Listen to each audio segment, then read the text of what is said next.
Oke,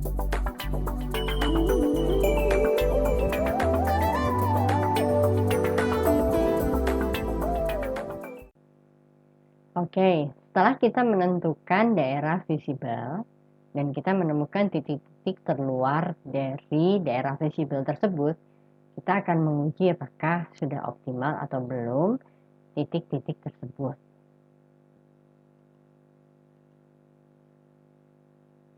Nah, masih ingatkah Anda ada dua cara untuk mencari kombinasi yang optimum? Cara yang pertama adalah dengan menggambarkan fungsi tujuan tersebut pada sembarang titik.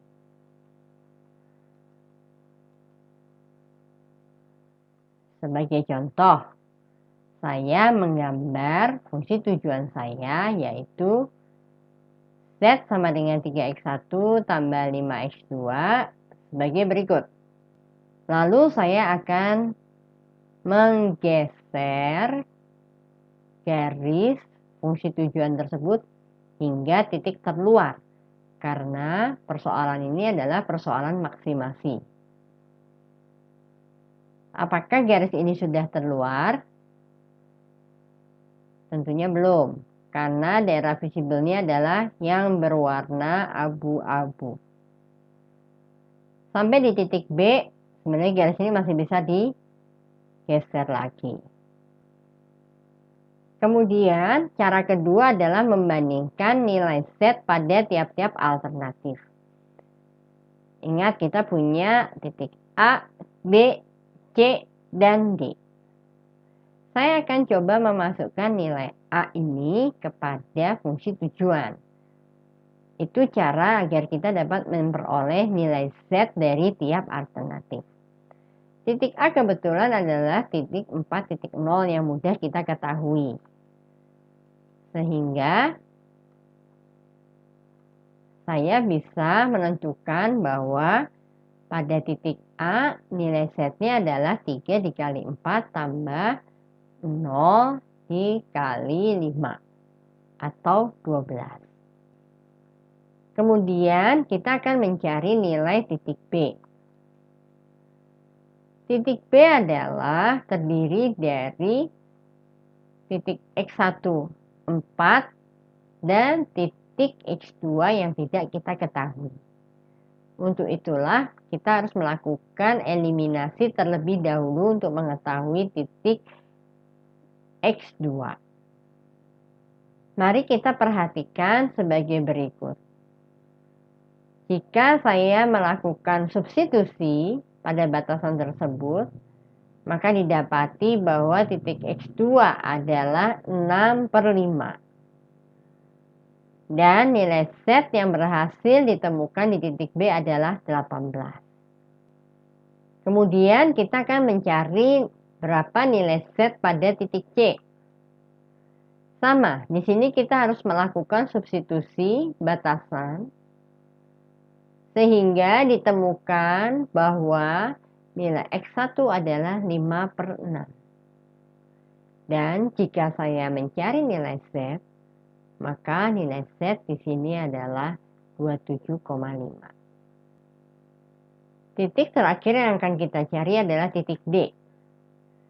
Di sini kita tinggal memasukkan nilai X1 0 dan X2 5 dan didapati bahwa nilai Z-nya adalah 25.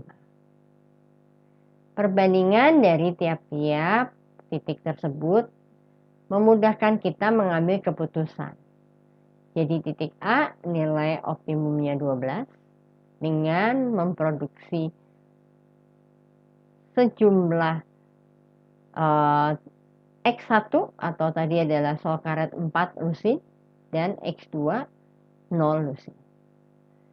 Titik B memproduksi 4 lusin X1 dan 6/5 X2. Titik C memproduksi 5/6 X1 dan 5 lusin X2. Titik D memproduksi 0 X1 dan 6 lusin X2. Nah, Yang mana yang paling besar? 12, 27,5, 25, atau 18? Tentunya titik C. Ini adalah jawaban yang paling optimum dalam mengambil keputusan. Jadi apapun kondisi yang akan Anda hadapi, keputusan untuk memilih memproduksi sejumlah 5/6 lusin X1 dan 5 lusin X2 adalah keputusan yang paling optimal.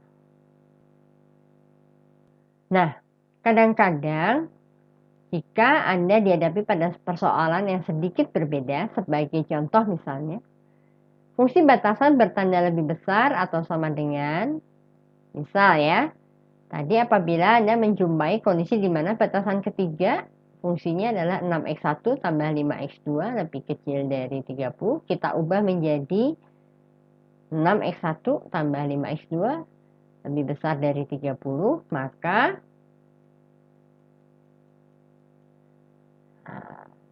daerah visible yang muncul akan seperti ini. Sehingga kita harus mencari mana yang paling optimal dari ketiga poin tersebut. Atau apabila seandainya fungsi ketiga batasannya bertanda sama dengan, maka daerah visible-nya seperti yang Anda lihat yang ada di garis biru. Nah, dengan demikian kita dapat mengetahui berbagai alternatif untuk memudahkan kita mengambil keputusan. Silahkan Anda mencoba dengan menggunakan metode grafik untuk soal latihan yang sudah pernah kita coba sebelumnya. Selamat berjumpa kembali minggu depan dan tetap sehat.